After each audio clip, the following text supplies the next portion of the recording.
Well, howdy, roofers, and welcome to Roofer Growth Hacks, the podcast that's dedicated to highlighting those in the roofing industry, learning how they overcame growth challenges with creative growth hacks, and connecting them with others in the roofing industry. I'm your host, Chris Hunter, founder and chief marketing officer of roofingsites.com. I'm also the author of The Ultimate Guide to Digital Marketing for Roofers. Well, I got a little story for you. Dr. William Attaway is a leadership expert and executive coach who helps entrepreneurs scale their businesses by building strong leadership teams and eliminating bottlenecks. As the founder of Catalytic Leadership and host of the top-ranked Catalytic Leadership Podcast, Dr. Attaway brings decades of experience and actionable insights perfect for roofing business owners looking to grow smarter and lead stronger. So listen up for some awesome growth hacks. Well, Dr. Attaway, thank you so much for coming on to Roofer Growth Hacks. This is going to be a really cool episode, I think. It's a topic that's near and dear to my heart. Both of my sons were in Scouts. One is older. He's like 19 years old. He's an Eagle Scout. My youngest son is 17 years old and almost an Eagle Scout. Nice. I was in Scouts, didn't become an Eagle Scout, but figured out that I wanted my boys to be that because you can't put Life Scout on a resume, right? But the one thing that I've learned in the past 30 years of being around scouting is that it is a leadership program, and literally at its core. And anyway, so thank you so much for coming on today. I think this is going to be really cool. Thank you so much for having me, Chris. It's really an honor to be here, and I've been looking forward to this conversation.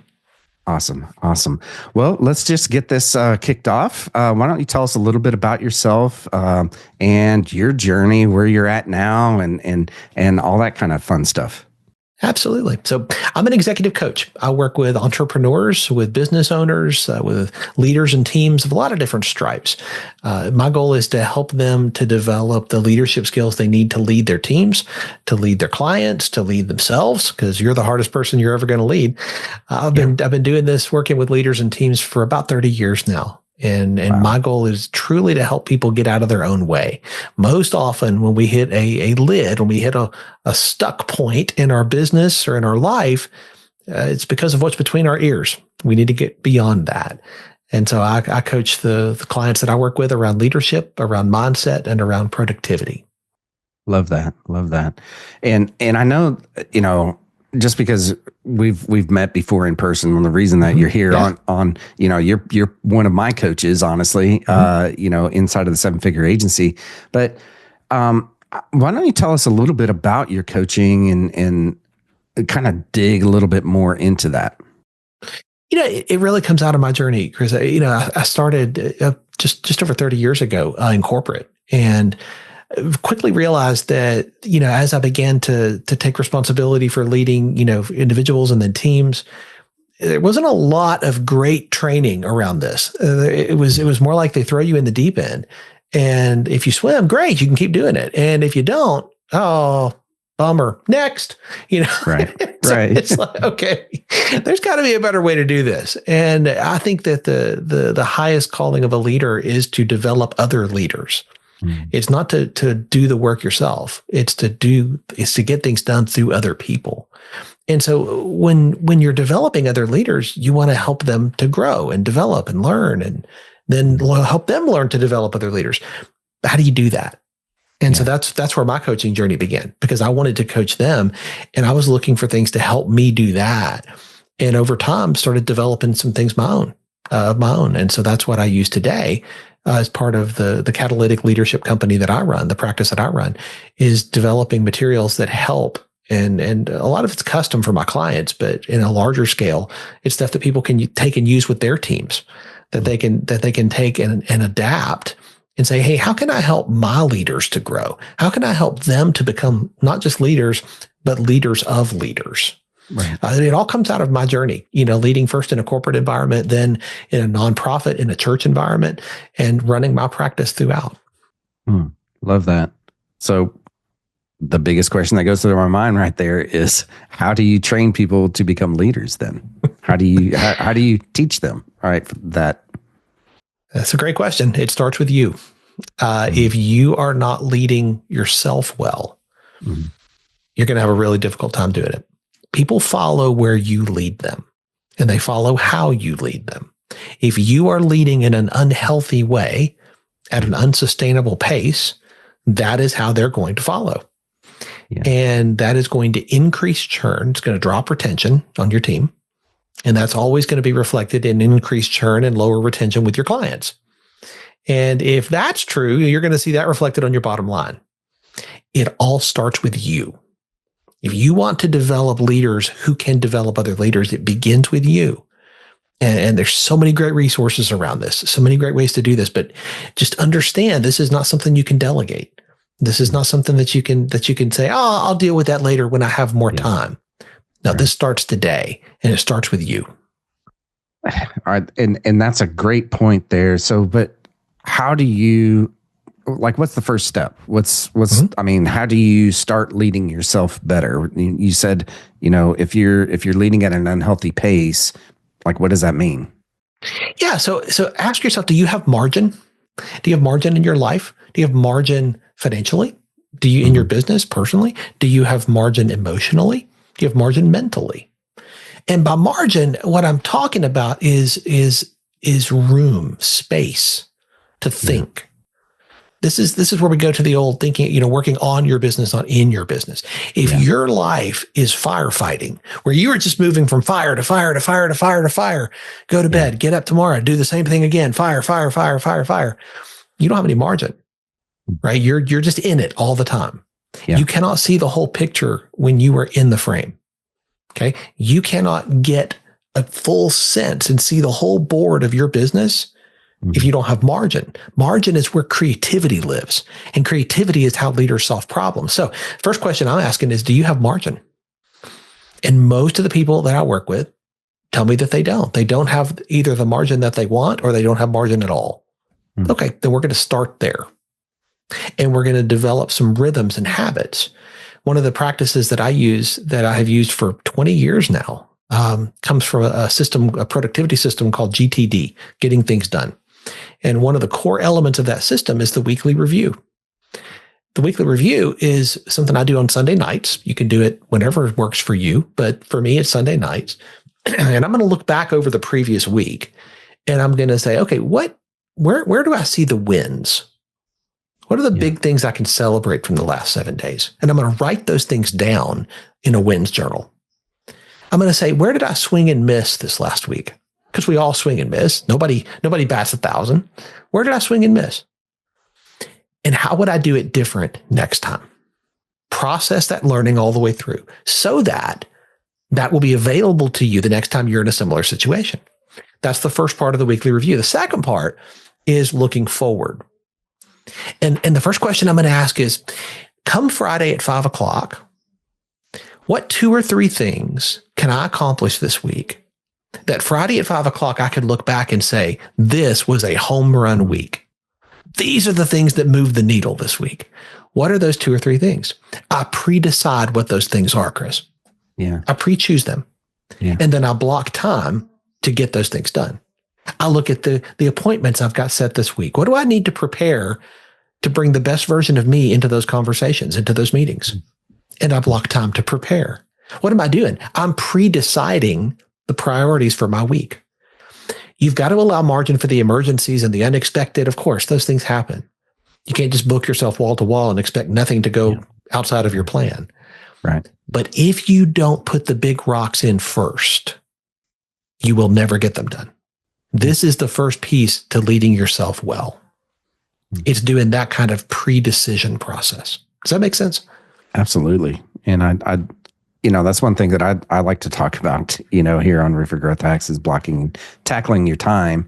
And I love that. Absolutely love that. And setting time aside before the week. I 100% agree. And sometimes 2 weeks in advance, 3 weeks, Absolutely. a month, a year in advance, right? Yes. Yes. Things like blocking out your vacation with your family, things like ensuring that you've got your quarterly meetings set, stuff like that. But 100% resonates with me. Yeah. But here's the problem, though, is a lot of people that I talk with, even owners of businesses that are, mid to larger size, they're letting their business run them, right? Yes. And they're not quite sure what to fix, or, they're in that daily grind, the daily firefighting that you just talked about. I love that. Is it literally just setting aside an hour or two a week to do these things?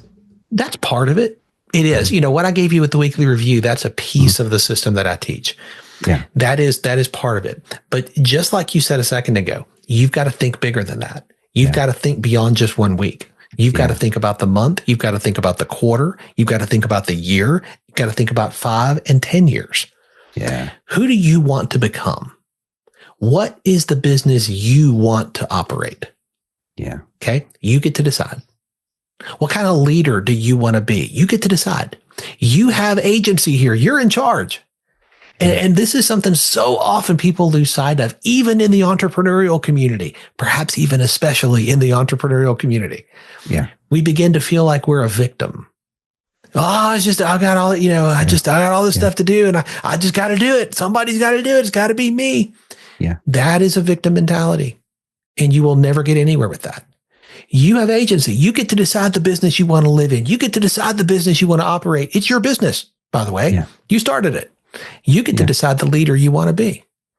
So what I'm going to do is I'm going to take that 5-10 year, this is who I want to be. This is what I want it to look like. And then I'm going to begin to walk that back and break it down into annual, quarterly, monthly, so that when I get to my weekly review, those 2 or 3 things that I'm deciding, how I'm choosing my time, my priorities, there's going to be direct alignment between those things this week and where I want to be in 10 years. There has to be, but you can't align it if you don't define it. Yeah. And so you got to choose. You got to choose to take the time to do this. This is an exercise that I will walk business owners through because it's so important to do this work. Yeah. It takes time. 100% it takes time. Yes. Mm-hmm. But it is so worth it because you can't hit a target you can't see. You have to define it. 100%. 100%. I mean, I talk with 4 to 5 roofing companies every single day. Mm-hmm. Not just roofing company owners every single day. One of the questions I ask is, where do you want to be in 5 years? Yes. I would say 9 times out of 10, they're stumped by that question. They have no idea. Oh my goodness. Oh my goodness. Yeah. Oh, ouch. Yeah. So I agree 100%. So how do you define where you want to be 5, 10 years from now, 20 years from now, right? If you're younger, right? Maybe 10 years from now, if you're my age, kind of getting closer to retirement, I hear you. Where exactly? Yeah. 5 years, if you're really close to retirement, but where do you want this company to go? How do you actually, how do you define that? Well, What's the best way? Yeah, Stephen Covey taught us this, when he said, you begin with the end in mind. Mm-hmm. What do I want my marriage to look like 40 years in? Wow. What do I want that to look like? Well, I can see a picture mentally of what I want that to look like. Okay. Now, what's it going to take to get there? Right? Well, I know there are certain things that I have to do today in order for that reality to come to pass. If that's true with my marriage, what else is it true about? Well, what about my financial picture? What do I want that to look like when I'm 60 or 65 or 70? I have a picture in my mind of what I want that to look like. What have I got to do today? What are the choices I have to make today in order for that reality to come to pass? Yeah.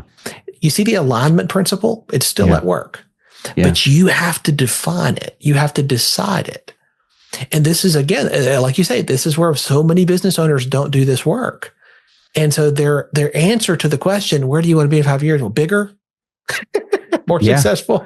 Okay. What does that mean? Most more of them say, I don't know. Yeah, right. And if you don't know, then you're probably going to be the same or worse in 5 years than you are today. The principle that I teach is that you never, ever drift into excellence. You drift into mediocrity or worse. Okay, you don't drift into excellence. Excellence happens through intentionality.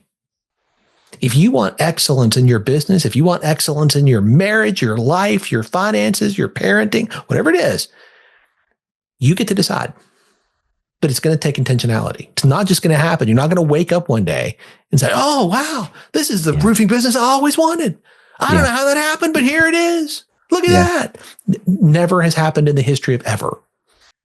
Love that. So, all right. So let's talk a scenario where someone does know where they want to go.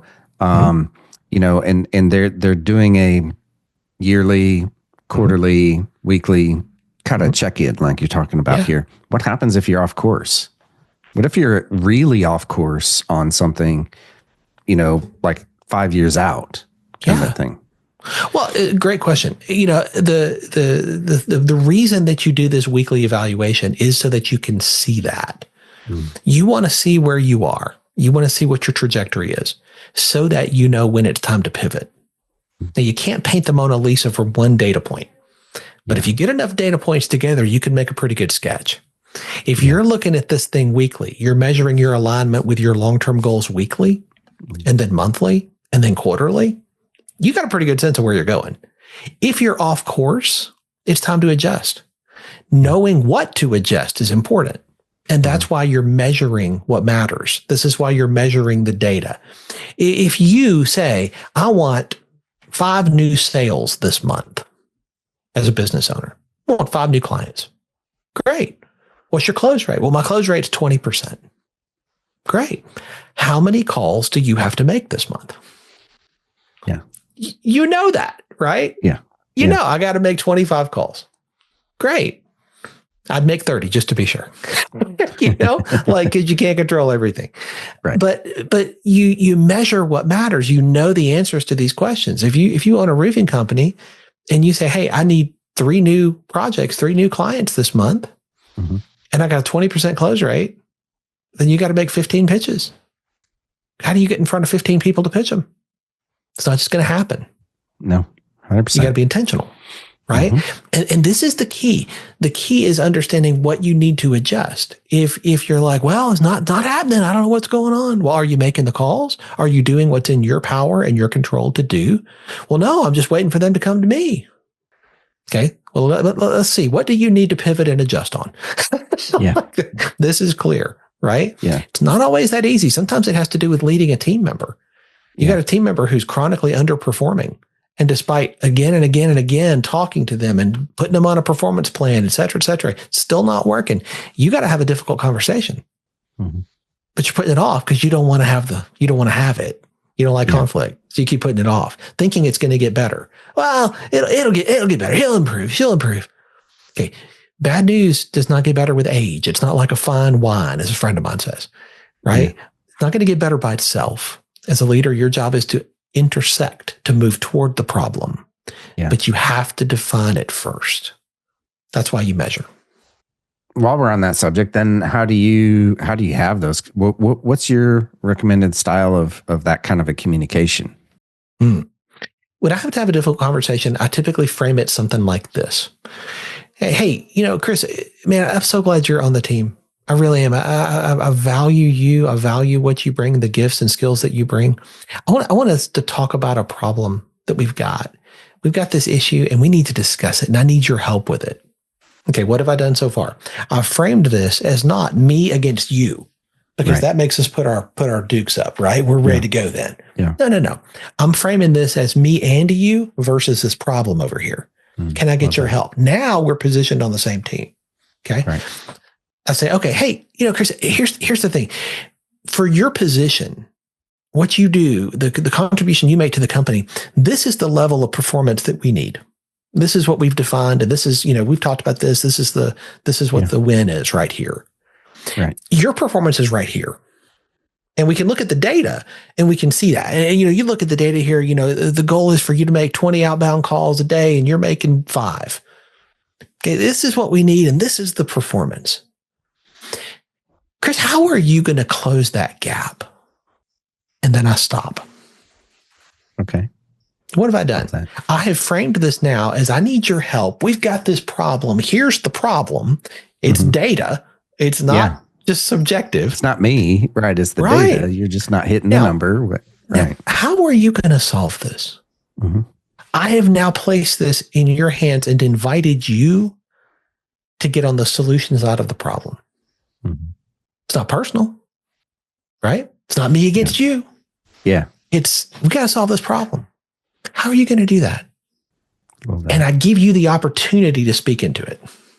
When somebody owns the solution to a problem, they are far more likely to execute. Mm-hmm. If I come to you conversely and say, oh, Chris, man, you are sucking wind right now. This is terrible. What's wrong with you? You're supposed to be doing this and you're doing this, man. Step it up. What's your response? Well, what a jerk coming in here telling me what to do. Yeah. Doesn't he know I'm busy? Doesn't he know I'm doing all this other stuff? Right. With the framing that I gave you, what I've done is I've helped you to position this now as we're on the same team. I am for you. I want you to win. Here's a problem where you're not winning. How are you going to address that? What are you going to do different? Yeah. Well, I think I need to up my game. Chris might say, I think I need to up my game. I need to increase my call rate. I need to bump it up. Man, that's really good. I think that's right. I think you're spot on there. That's good. Yeah. How about next week? I want to meet and I want to talk about how that's going. Yeah. So from here to there, I want you to do that. And then let's talk about it next week and see what the results are and see if we need to adjust anything. Yeah. Make sense? Yeah, absolutely. Yeah. What have I done? I've framed this. I'm for you. I want you to win. You came up with the solution. I'm supporting your solution if it's a good one. And I'm going to hold you accountable to it. But I've done this in a way that communicates that I want you to win. Mm-hmm. And I think that's the key. Love that. So, $1 million question here. What if you're the one who's underperforming? What if the business owner themselves is the one that's underperforming?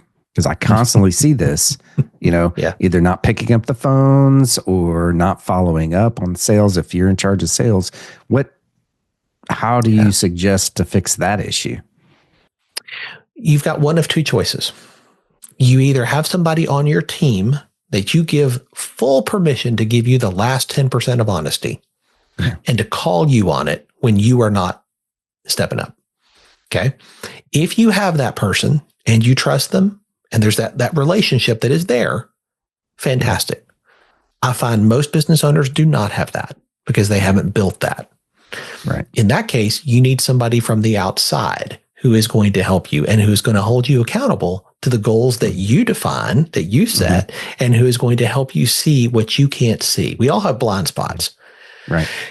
It's very difficult to see the whole picture when you're in it. An outside perspective is how you do that, whether it's from inside your team or whether it's from outside. But most business owners I know don't have someone like that in their life. No. And they're trying to use a friend or they're trying to use their spouse if they're married for that. And let me promise you, your friends and your spouse, they're all tired of hearing about this. Okay. This is not what they do. Yeah. Right. You need somebody who this is what they do and they can help you move from where you are to where you want to be. And they're not going to let you get away with, well, it's just been a busy week. Yeah. So what are some common mistakes, just kind of pivoting a little bit here? What are some common mistakes that you see in leadership styles of the people that you talk with, that you help? I think one problem is a heavy-handed approach where you come in and you're not communicating that I'm for you. You're communicating I'm the boss and you do what I say. Right. That kind of top-down, heavy-handed approach is not as prevalent as it once was, but it's still around. And again, that's going to affect your retention of your team. It's going to affect churn. It is not the way to set up for success long term. Yeah. Another one, and this is a little more popular, unfortunately, is more of a hands-off approach to leadership. And I don't want to be a micromanager, so I'm just gonna be more laid back, and you're not holding people accountable, and you're not having the difficult conversations because you're trying to be a nice guy. Or a nice lady. And that's wonderful. I appreciate wanting to be nice. I think kindness is good. But you need to understand clarity is kindness. Okay. Yeah. Clarity around what a win is and clarity around when you're not hitting it. Right. If you are not holding your team accountable and providing the clarity that they need as a leader, they are going to leave. At least your high performers are. Mm-hmm. The folks that are satisfied with mediocrity will stick around. Yeah. But that's not what you want to build a business with. Absolutely. Yeah. Okay. So next question that I have, because I'm an AI geek, I love geeking out on AI, right? Yeah. How do you see leaders using AI, right now, on using AI to become a better leader and help lead their team? It's a fantastic question, and it's so new, relatively speaking. Now I'll tell you what I'm seeing and how I'm using it. Mm-hmm. ChatGPT, whether it's ChatGPT or whether it's Grok or whatever you're using, it doesn't matter. It's a matter of training it, and so what our team has built a custom GPT. We fed it a lot of my books and articles and podcast stuff, and tried to train it so that it responds like I do. Okay. Which is in my voice, if you will. Yeah. And it's a constant process that we're trying to make better. But what that enables us to do then is provide for the team the ability not to have to ask me every question. Yeah. Okay. Love because here is something that's going to answer it mostly the same way I will. Now, does it still hallucinate from time to time? Yes, it does. and you got to be mindful and careful of that.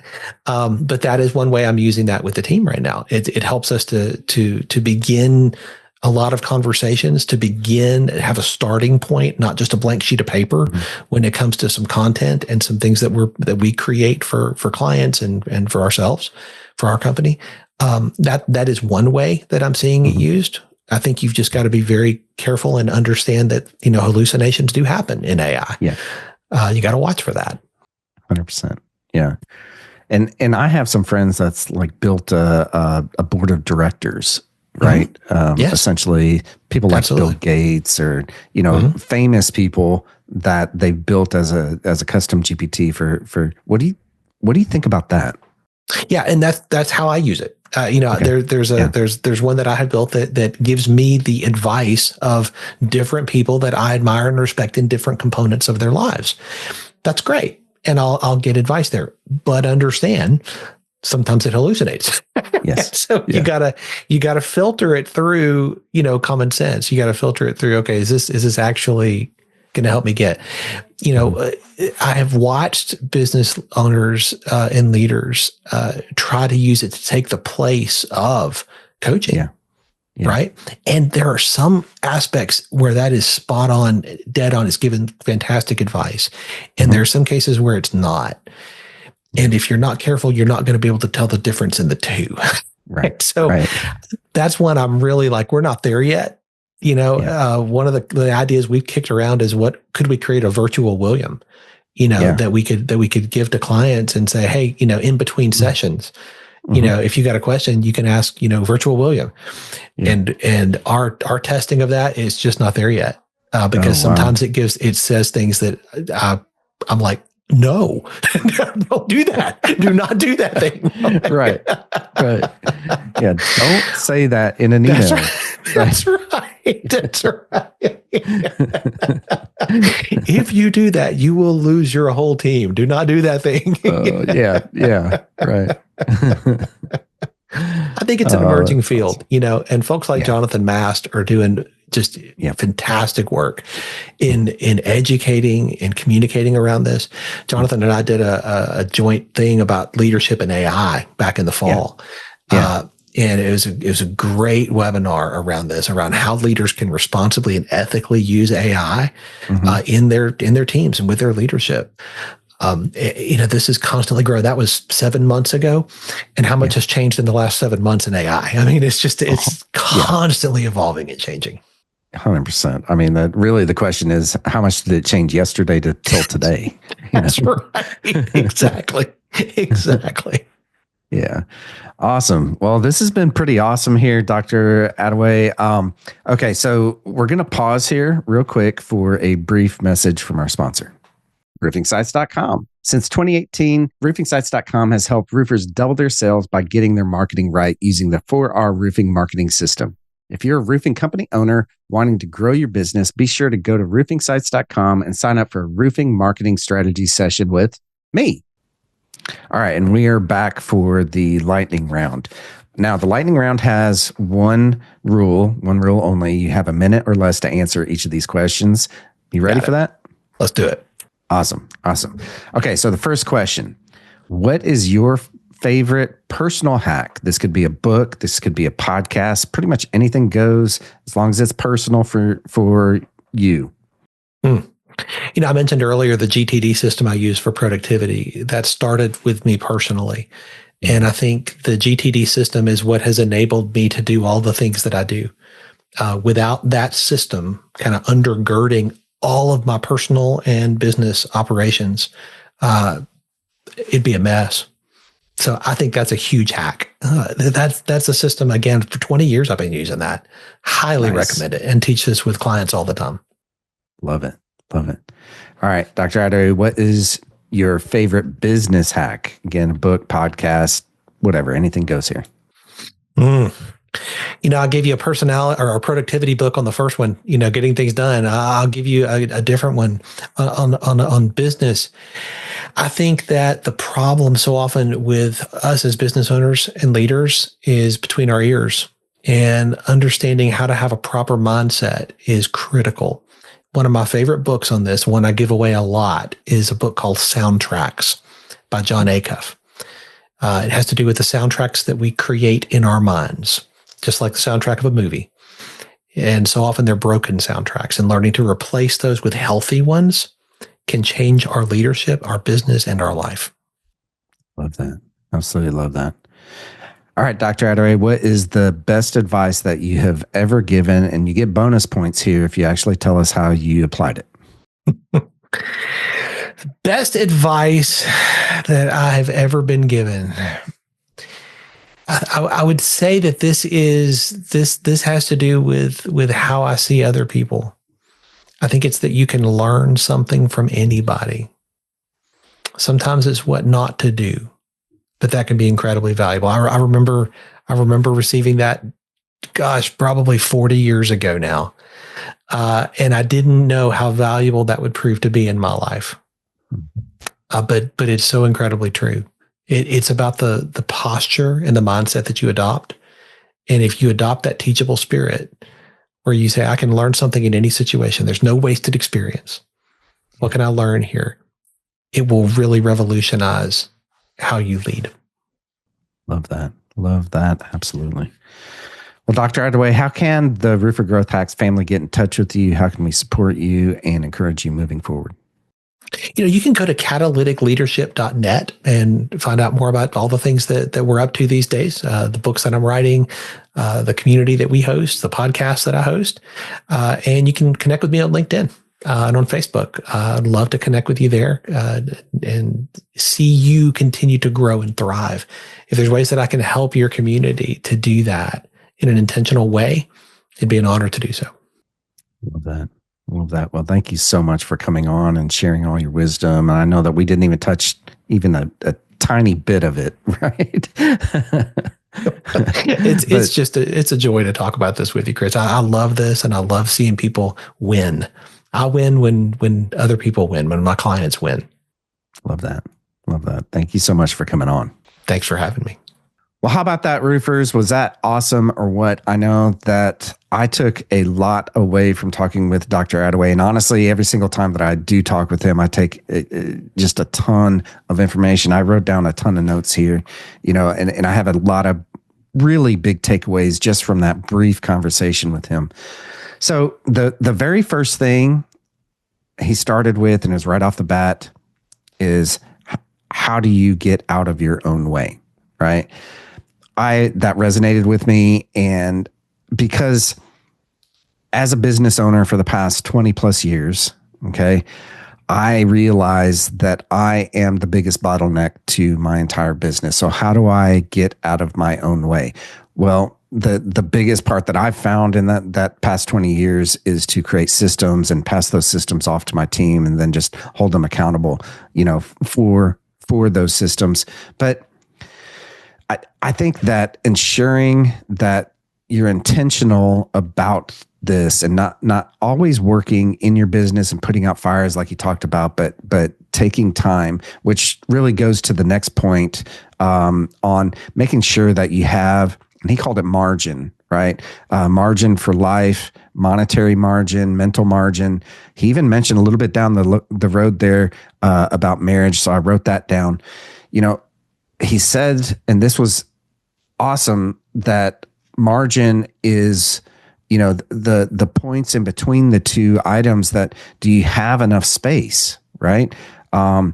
If we're constantly letting our business run us and we're constantly putting out fires instead of intentionally sitting down once a week, once a month, once a quarter, once a year to determine where we want to go with our business and intentionally build our business for what we want it to be.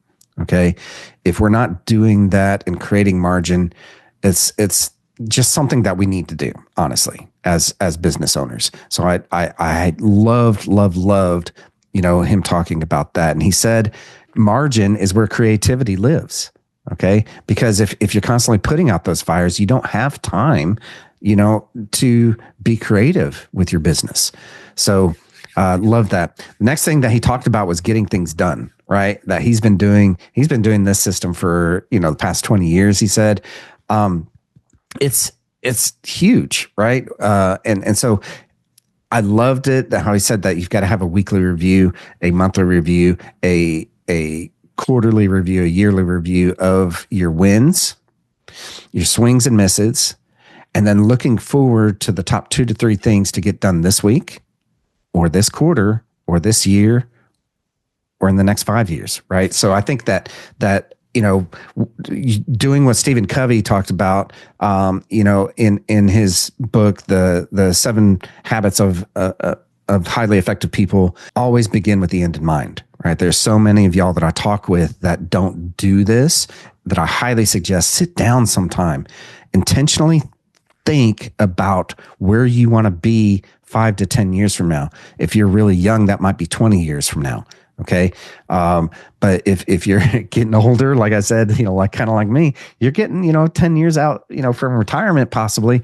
Where do I want to be in that 10 years? Right. And let's build our business around that vision. Okay. And the last piece here from my conversation with Dr. Attaway is you never drift into excellence. So you have to be intentional. I loved him talking about that. I think that was just, that is a key takeaway that everybody should take away from this conversation that I had with him. Well, that's going to do it for another episode of Roofer Growth Hacks. I hope you enjoyed this episode and that you connect with Dr. Attaway. I also hope that you connect with me on LinkedIn or Instagram. You can check out our website at roofingsites.com. You can go to YouTube. We're everywhere. Okay. And while you're there, while you're on our website, you can listen to other previous episodes of Roofer Growth Hacks. I want to give a huge shout out to our sponsor, roofingsites.com. Since 2018, roofingsites.com has helped roofers double their sales by getting their marketing right using the 4R roofing marketing system. If you're a roofing company owner wanting to grow your business, be sure to go to roofingsites.com and sign up for a roofing marketing strategy session with me. Also, this past year, I published my book, The Ultimate Guide to Digital Marketing for Roofers. If you're a roofing company owner and you don't have this book in your hand, I will send you a free digital copy. Just go to go.roofingsites.com and I'll send you a free copy of my book. Well, roofers, join me next time where we'll connect with another great roofing entrepreneur and learn how they hack their growth. Until then, I'm Chris Hunter. Thanks and gig 'em.